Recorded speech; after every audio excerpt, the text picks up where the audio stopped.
France's major wine regions are a little like members of the Addams family. Undeniably ghoulish, but also supremely distinctive and very well marketed. Put another way, they're not at all welcoming, but they are fascinating. And just like the Addams family, with Uncle Fester lurking in the background, there is always that oddly misshapen, often socially inappropriate member of the group. In the case of French wine and major wine regions, Roussillon is Uncle Fester.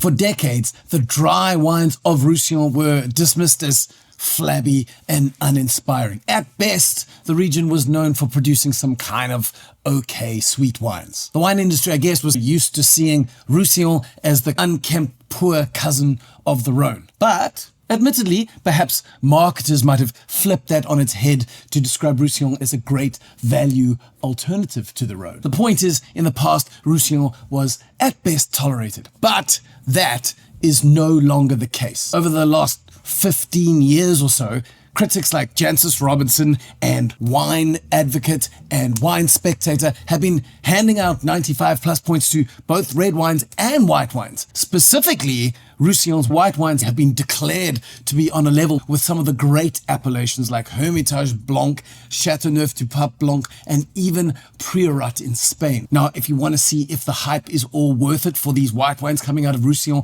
then perhaps track down bottles like Chateau Gorby's Cum Gineste or Roc des Anges or even Olivier Piton. Then you can judge for yourself whether the Renaissance is really happening.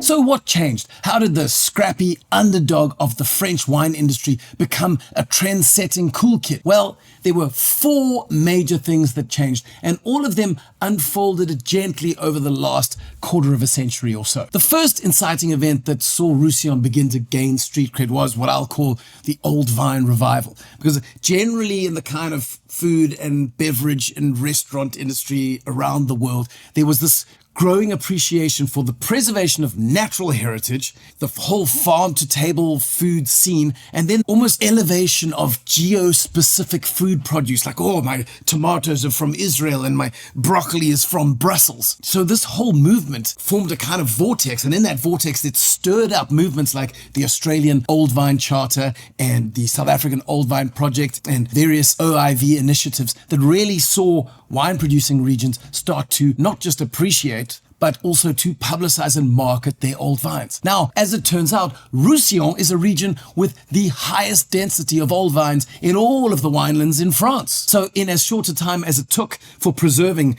heritage to be cool, Roussillon became cool along with it. And that alone was enough for wine geeks and critics to begin to take a closer look. The second inciting event was the kind of broad acknowledgement that climate trends are shifting. For the last 2.5 decades or so, Bordeaux and Burgundy and even Champagne to a certain extent have been experiencing a long slew of really quite warm vintages. And so they've really been struggling to maintain the quality and style of the wines that they produced prior to that. So at the same moment that these established regions were struggling through that, critics began to toss out 95 plus scores like they were grocery coupons for wines coming out of Roussillon. At this point, some of the perhaps less ego-driven and more open-minded winemakers from the established regions began asking, well, how is it that a region like Roussillon is managing to get 95 plus points in their wines when their heat is even worse than ours? So in a flash, they went from backwater poor cousin to being an inspirational case study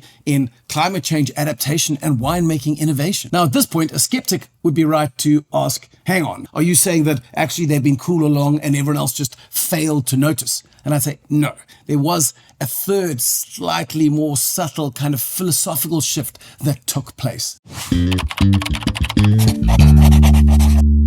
That shift was this growing and strengthening anti-colonial sentiment, critical race theory thing that really holds suspicion of the establishment as kind of a default position. And that suspicion of the establishment has definitely trickled down and changed the way that wine people think about terroir. Because in the past, wine folk would have been obsessed with the right terroir and the wrong terroir. Either you're in or you're out. And this can be best exemplified, I guess, by something like the 1855 classification of Bordeaux chateaus. I mean, they ignored the entire right bank. And in the last 170 years, there have been only 2 estates added. One was in 1856, the other was in 1973. But generally, it was like in or out, and you couldn't really argue. And there was this notion that terroir was kind of like a birthright rather than merit-based. So if some guy almost 200 years ago decided that the earth beneath your chateau was not classic, well then, boo-hoo for you. But then along came the deconstruction revisionist historians and started to say, well,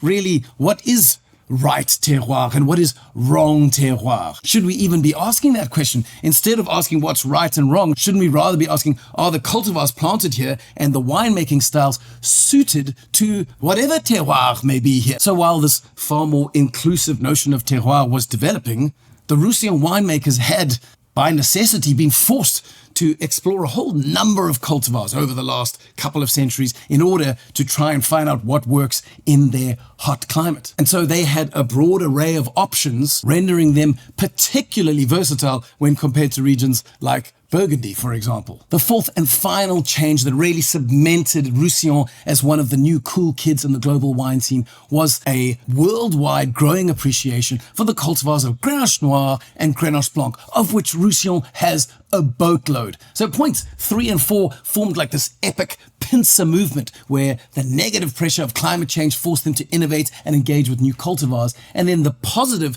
consumer sentiment around Grenache really combined with climate change to ensure that Roussillon was sitting super pretty when it came to both critical appraisal and consumer sentiment. Of course, it didn't hurt that a cultivar like Grenache Blanc, which used to get lost in blends of Chateau Neuf du Pape Blanc or Hermitage Blanc, were now beginning to be appreciated in the New World and even in Spain as single cultivar wines. So you were beginning to see Grenache Blanc on labels. And so Roussillon, the place where these cultivars had been growing for centuries, was all of a sudden at the center of the conversation about these exciting new wines. Now, why does any of this matter? Well, because today's hand drink solo wine of the day is the Kleine Postman Grenache Blanc, which is a wine sourced from the larger Swartland wine district, but more specifically from the wine ward of Riebecksberg. The wine is made by the supremely versatile and talented Wijn in partnership with his wife Anya.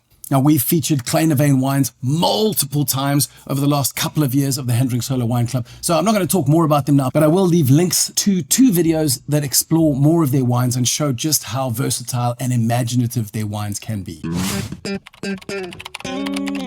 So it's time to get into the glass, but before we take a sniff, we're going to do a little bit of wine sleuthing. So if you turn the label around and look at the alcohol, you'll see that it's 12%, which is by South African standards, a little lower than usual. And that gives you a clue as to what sort of style we're going to be looking at. We mentioned earlier how winemakers in Roussillon got into the habit of harvesting their wines earlier in order to maintain freshness and acidity. And that's exactly what winemaker Wijn has done here. And that's why this Grenache Blanc is sitting at 12%, where many other fairly delicious, beautifully drinkable Grenache Blancs might be sitting at 13.5, even 14% alcohol. But this is a different beast altogether. And Wynand is definitely thinking along the same lines as those innovative and pioneering winemakers from Roussillon. So when we give this guy a sniff, well, we get a lovely, fairly exuberant nose, which has mandarin and a bit of stone fruit, maybe nectarine, possibly peach. But then there's also a slightly edgier, herbal, savory kind of floral, jasmine, sea salt type mix.